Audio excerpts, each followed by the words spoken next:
I was born and raised here, spent my whole life really in this area because I ended up going away to school in Michigan, coming back here whenever I could. We have a big, close family. Those are the simple days, you know, those were when sitting around telling stories was kind of the thing to do. We really had one small TV set in the house that we were allowed to watch every once in a while. We did a lot of things together. Dad grew up as a farmer just north of here, and the farmer never left him. So we were up early, working early, and making sure that everything was attended to.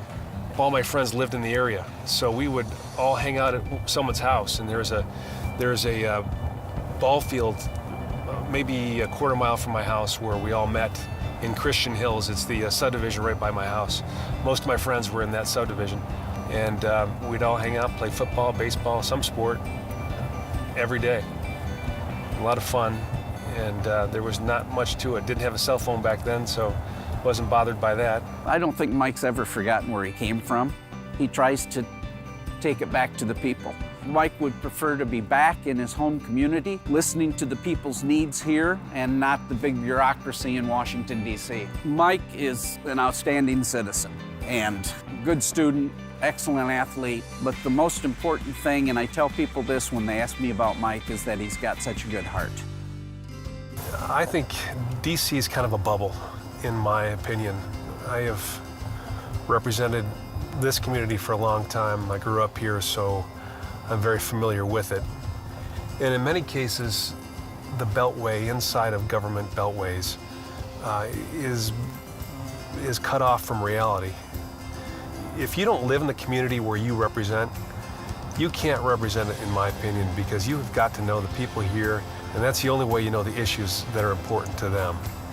And that's why I've always had a house here. I will never leave here. My family lives here, and we'll always meet back here when they go away to school or when they raise their families. But the most important thing I do as a member of any kind of elected government is represent people.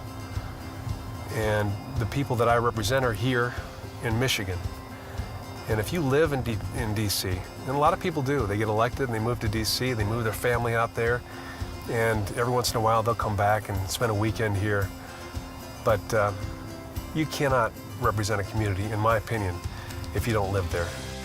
I think that what he is credible. He is involved still in the community. His record has shown that he does work with people in the community or elsewhere to solve problems. And I believe that from all appearances, in knowing him, can he do that? Absolutely he can do that. Do I think that people want a local like Michael Bishop to be their congressman? Absolutely. We're proud of him, always. Well, this is Main Street right here. When I'm out and about in the district, wherever I go, big business, small business, families, individuals that I speak with, they're excited about what we've done in Washington, D.C. on tax reform, especially because it's putting money back in their pocket that they didn't have before. And go to business, and I've had owners of businesses tell me, because of tax reform, I've instituted a new retirement plan, or we've increased wages, or we've hired more people, or we bought new machines, all because of tax reform. And that to me is the fundamentals of an economy. And if we can continue that process of making sure the government gets out of the way and that we allow people to be entrepreneurs again and to start building businesses and not have the threat of government overreach constantly in their lives, I think we're going to find that this economy is going to really take off. I'm running for re-election. You know, I enjoy what I do. It's a very rewarding opportunity for me to represent the place where I was born and raised. My parents are my constituents still, but you know, in every way, shape, or form, I'm blessed to be here in this town. My kids love it. My family loves it. It's just a great place to live, work, and raise a family.